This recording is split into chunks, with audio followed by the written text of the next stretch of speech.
2, 3, 4, 5, 6, 7, 8.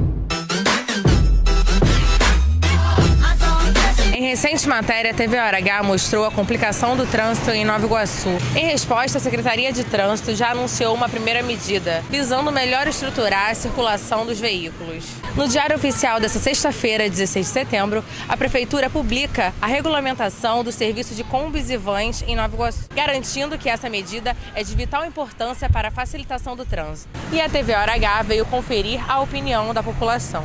Luciano, você acha que essa medida de regularização de combis e vans vai ajudar o trânsito? Perfeitamente. Essa medida que o nosso prefeito está tomando é muito boa tanto para o trânsito como os passageiros que precisam desse transporte alternativo. Espero que ele cumpra essa promessa dele. Você acha que isso vai melhorar e ajudar no trânsito? Vai melhorar sim. Que essa parte aí do trânsito aqui, só muito pouco ônibus, tem bairro aí que ônibus não roda. Uma dificuldade, agora vai piorar o trânsito um pouquinho.